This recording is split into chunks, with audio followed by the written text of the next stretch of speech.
Today we're talking about autism, narcissism, and human design. Who would have thought? Welcome to our living room and functional human design. I'm Jess. Oh, I'm Regan. How did I? I've never said that in my life. We're keeping that. We got to keep that. I'm Reed. That may have been an autistic or narcissistic moment. I'm feeling more autistic at the moment. That's really what I want to talk about is everybody has a chart. And so can we see things like autism in a human design chart? Can we see narcissism in a human design chart? And after years of studying, my answer is absolutely yes, you can. And it's not as easy as you would think. Oh, mostly because the spectrum of free will within every gate is really expansive. Yeah, that also leads to what is actually controlled and what's not controlled. And what is it that we think we should be able to control and we have zero control over? Yes. Free will versus destiny. Well, let's I'm going to skip that for a second. Skip that. Because free will versus destiny is much further on in the conversation. Dang it, I have so many questions. Spoken like a right angle cross of consciousness. Yes. What I really had to look at was the question of nature or nurture. And that is a question that a lot of doctors have talked about, a lot of scientists have talked about over not just recently, but over centuries. I want to first say I am not a doctor, a therapist. I have no alphabets after my name, and I like it that way. However, lots of people with alphabets and PhD type letters after their names have written a lot of books that I have read. And it has sent me on this really interesting journey that reminded me of part of my own journey as well. And that is the studies of twins. Because when I was first studying trauma really heavily, and I had access to people with a lot of different types of trauma, I started studying twins and the effects of a traumatic situation on two individuals who were born at approximately the same time, and how that situation would impact them differently. And that was just a really deep and fun, fascinating study for me. And so when I started looking at autism, which was about 3 or 4 years ago, also while I was studying human design, I started to realize my own autistic qualities, and that I was really just profoundly shocked that no one had really caught these things in me. And when I finally posted on Facebook at the time, I was like, I think I'm autistic, and da-da-da-da-da, and every single comment was, you didn't know? And I was like, well, okay, apparently everyone who's ever known me has known I was autistic, and it just, like, no one thought to tell me, which is like the weirdest thing ever. So as I was studying autism, what I discovered was that age-old question of nature or nurture. And where does it come from? Is it something you're born with? Is it in your genetics? Or is it something that you were conditioned by your family, your culture, your upbringing? And that's truly what the question of nature and nurture is. Is it nature? Were you born that way? Or is it nurture? What did your family create this chaos? Yeah. And when I was studying autism, they also did twin studies, which is fascinating to me, because if you have identical twins, they have the same 100% the same DNA. And if they're raised in different homes, in different environments, that completely changes the conversation of nurture. Like, what is your conditioning? And it's estimated that somewhere between 60 and 93% is accredited to the way you were born. Wow. And I was like, whoa, that's like a huge percentage. And the ballpark ended up somewhere right around 70-30. So 70% nature, you were born that way, 30% your environment that you were grown up in, your conditioning. And then, after I studied autism real good and proper, I jumped into narcissism, mostly because our relationship was having Wreaked and havoc by narcissism. yeah, and it had gotten really, really dark and really deep. Yeah. And I was really just trying to understand where narcissism came from, how it functions, how to help people heal. And I read a book that called The Nature and Nurture of Narcissism, which is an excellent book on my bookshelf in the other room. And lo and behold, they did twin studies. And they came up with approximately the same exact numbers, 77% nature, approximately 23 to 30% nurture. Okay. And so these things just started to click in my head, and they're obviously not absolutes. There's a lot of variables, but because I was studying both autism and narcissism and human design at the same time, something really clicked in me with narcissism, where it was talking about personality disorders. And then when I looked at human design, obviously the black side of the chart is personality. And I had this moment where everything just clicked. And I was like, what do you bet that ballpark 70% of nature, the things that we cannot change, are our charts? And the nurture, or our conditioning, is that 30% of variable within a gate. So every gate has this huge expanse of variable from shadow to gift, and we make choices within that. That's why in our household we joke about make better choices, because your choices really determine, are you in your gifts or are you in your shadows? Yeah.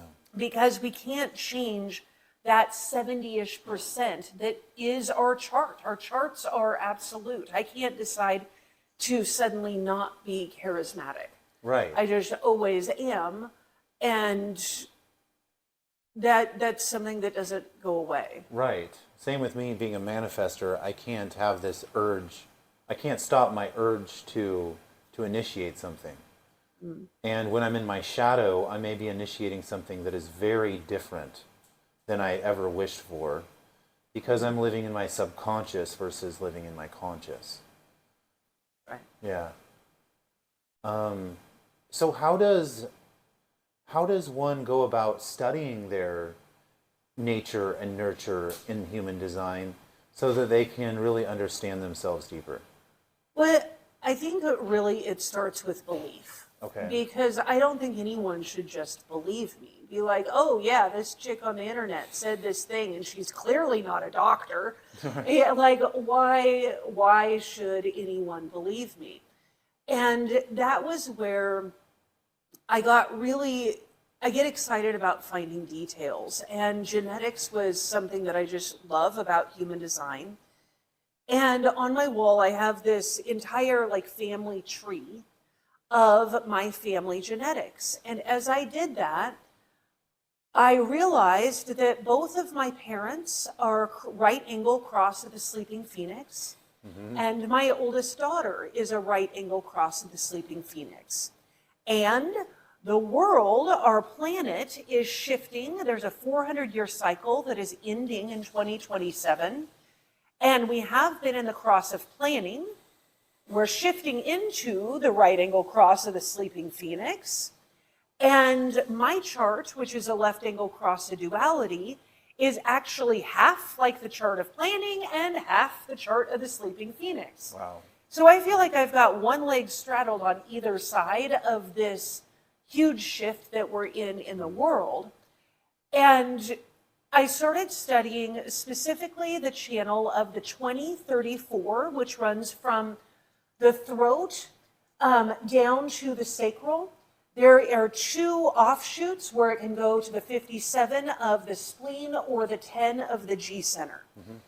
But in that 2034 channel, which is in the cross of the sleeping phoenix, it's also in my chart, the duality part of my chart.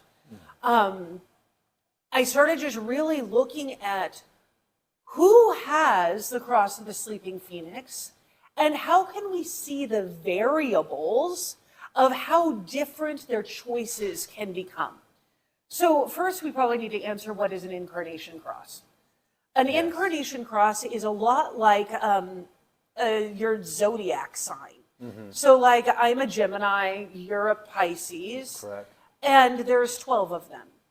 And yet within human design, there are 192 basic incarnation crosses, and I wrote my notes down, and 768 full crosses. So by a full cross, meaning there's 4 crosses of the sleeping phoenix. And if you look at a chart, it's the numbers, it's the 2 numbers on either side, both in the conscious, the personality, or the subconscious, the design. It's the top 2 numbers on either side, which is your sun and earth. And those 2 numbers can be mixed up in a couple different orders. That creates 4 different crosses of the sleeping phoenix. Yeah. There is 768 incarnation crosses, 4 of those being cross of the sleeping phoenix, depending on the order of those 4 gates in your chart. Now, I started just looking around at other people who may have the cross of the sleeping phoenix. And this is what really blew me away. So not only does my mom and my dad and my daughter, they're all cross of the sleeping phoenix. Also Ted Bundy. Whoa. Mother Teresa. Jeffrey Dahmer. Oh, God. Rihanna. Wow. And one of my old-time favorite people, Steve Irwin, the crocodile hunter. So what I was looking at with just the cross of the sleeping phoenix and the diversity, like I want to take like Jeffrey Dahmer and Mother Teresa.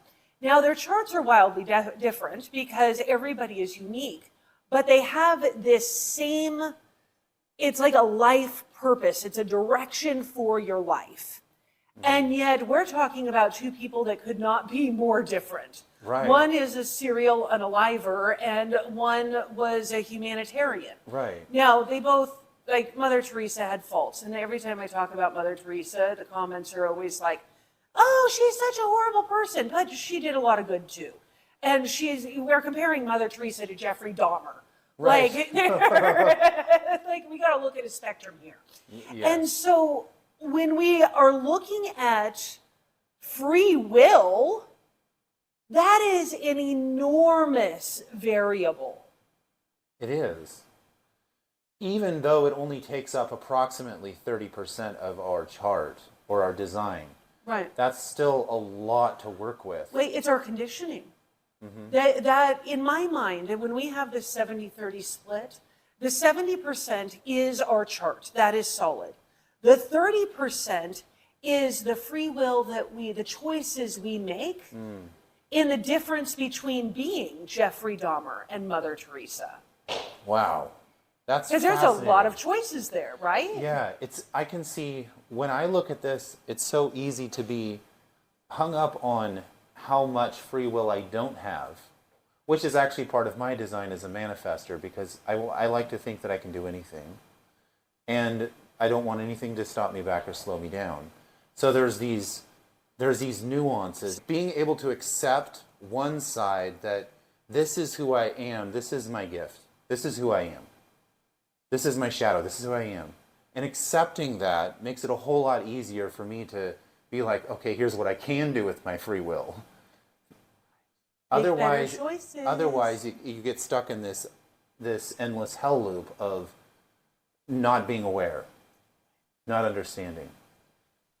I think we don't give enough weight to the 200, 300, 400, 500 choices that we make every day with our attitude, with how we think about other people, with how we view other people. And we seem to put just a lot of weight on these big life choices, but we don't see the little nuances that happen every single day. Yeah. And how pain, bitterness, trauma can store inside of us, and that collectively over time creates for patterns that lead us much deeper into our shadows. Yeah, absolutely.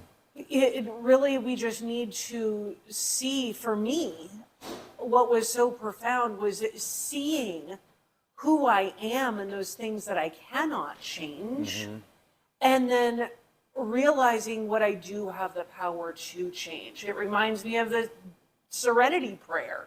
Like, when we can understand what we have power and control over and what we don't have power and control over, it leads to better choices. There's so much conditioning that happens even past childhood that we overlook, that are hidden in those nuances of our daily decisions, our minute by minute decisions.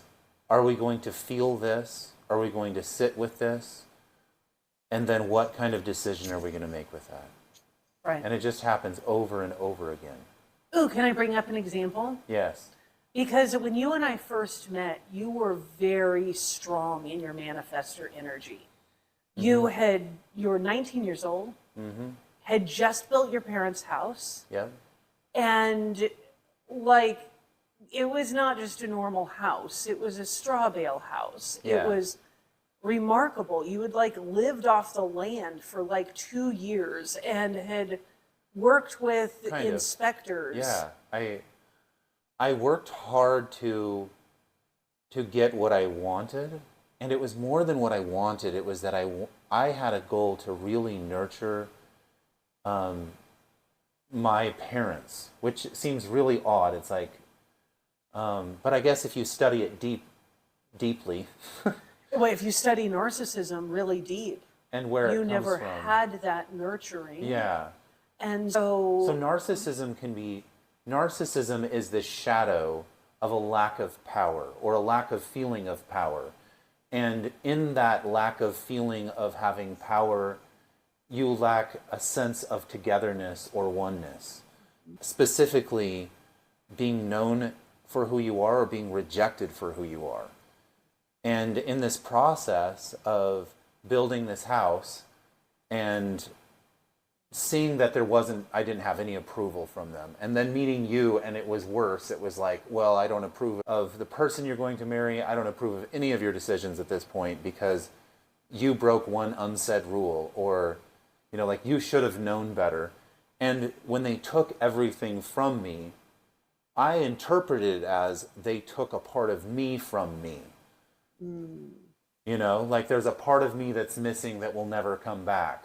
That's actually something I've been wrestling with a lot lately, and surrendering, like letting go of this. And bitterness is like, it's a bit complex. It's like holding on. It's like getting hooks in you, so to speak, or you hooking someone else. And as you pull those hooks out, it can hurt. Like, I feel it in my body. I can feel,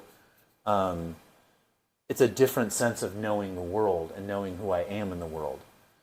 But those decisions, quick decision of what does this mean to me in this moment? When this is taken away from me, when I'm rejected, does that mean I'm utterly rejected? Or does that mean I have an opportunity to receive love in a better way, which I'm learning now?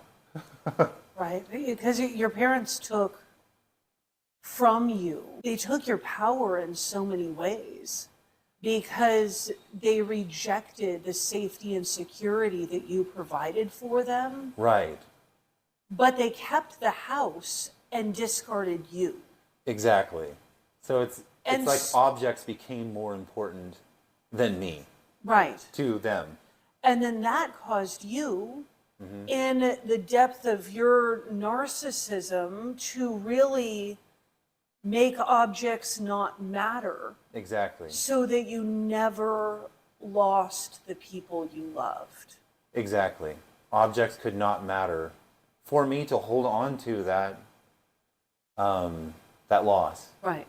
which So- becomes bitterness over time. When we're looking at autism and narcissism, Yeah. there are certain types and there's certain areas of a chart that you can be much more susceptible to these things. Like I've noticed that a lot of people who have ADHD or are really fast, they have motors to the throat.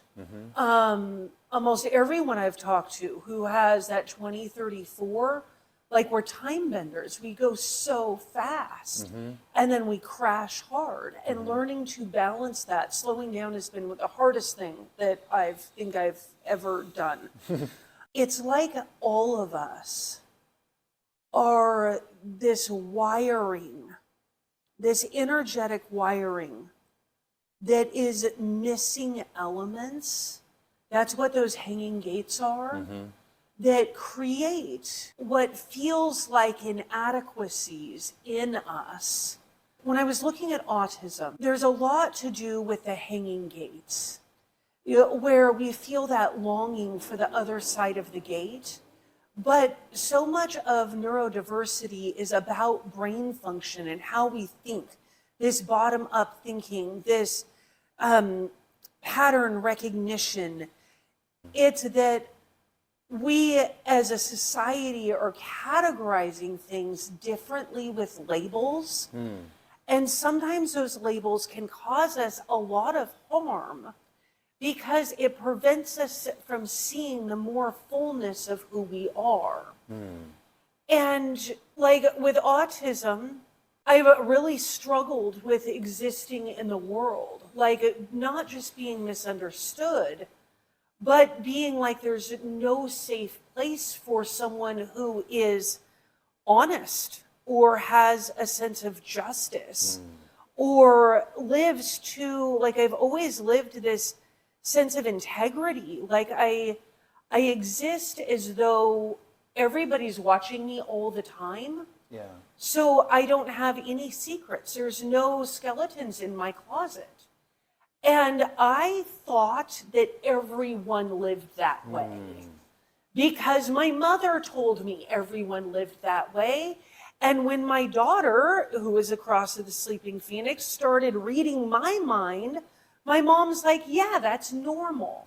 So like I was raised thinking that my type of neurodiversity was like everyone else. And it wasn't until my early 40s that I even understood that no, not everybody lives like that. And that's so ridiculous.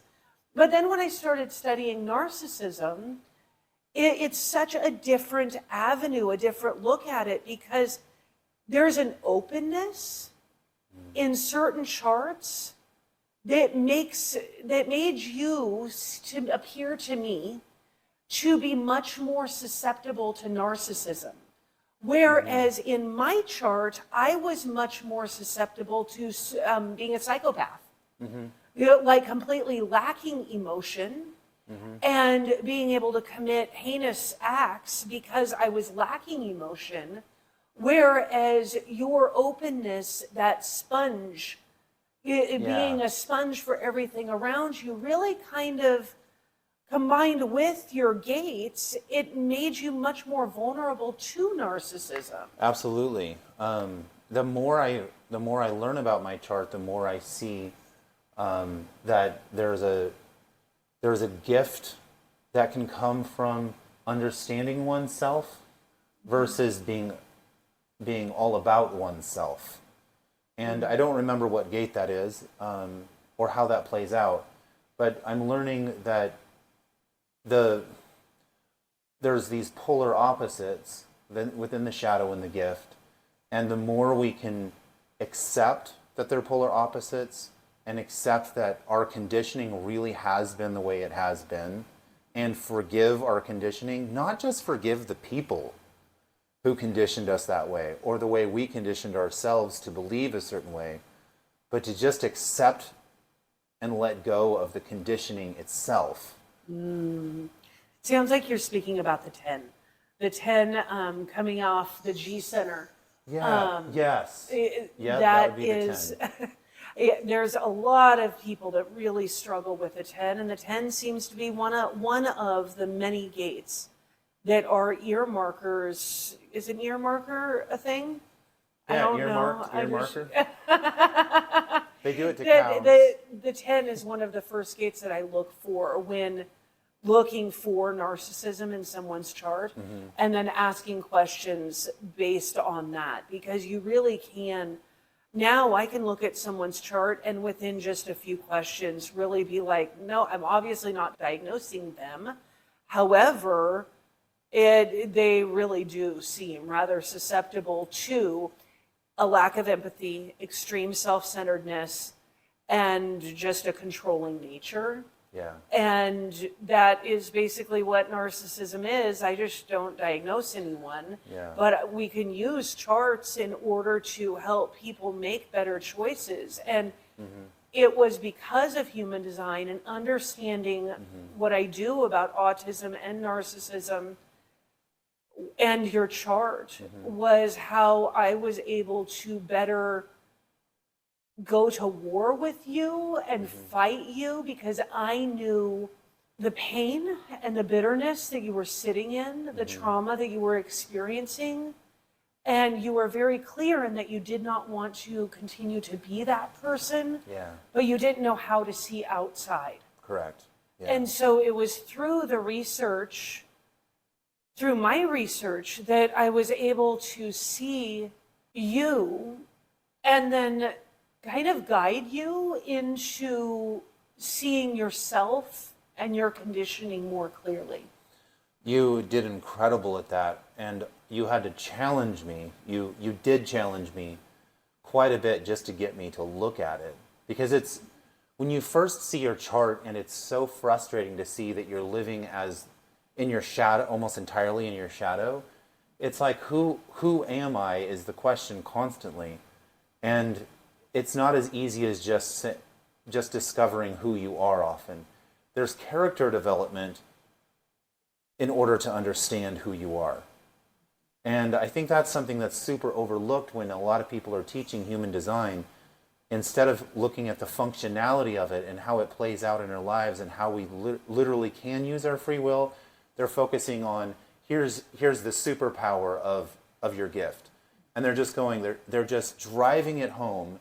And I see how you can, look around and see what's out there, but there's so many manifestors who are just becoming more and more egotistical, for instance, or manifesting generators, because it's like, I just want to go fast and want to get what I want. And it's getting in the way of their own progress, and it's separating them from community. It's separating them from the people they love. And I think that's really sad. And I would love to see more people dive deeper and really have the bravery to go through the pain of having new emotions and responding to your emotions differently. And understanding the solar plexus. In fact, that's one of the next videos, is Nice. understanding our solar plexus and emotions. The moral of the story here is that when we look at these labels like autism and narcissism, any of the diagnoses that we have, diagnoses, words, when we look at They all mean the same any of thing. these labels, we can see all of them in someone's human design chart. And it actually gives us the pathway to better meeting our needs and making better choices. Because our conditioning is very strong, and it accounts for about 30% of our life. And that free will that we have is the difference between Mother Teresa and Jeffrey Dahmer, Ted Bundy and Steve Irwin. These are huge variables. Yeah. And the expanse of our free will dictates the quality of our life. And really, it's about what we do with our trauma. how we release our conditioning, and who we choose to be.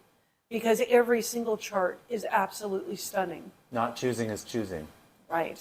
Yeah. And every single chart is also absolutely horrendous and heinous, depending on what we do with our conditioning and our free will.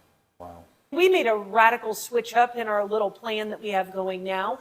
Our Skool community is now completely free. So click the link below and join the Skool community for functional human design. It's absolutely free, and we have a ton of fun up in there. Yep. See you on the other side. Yay!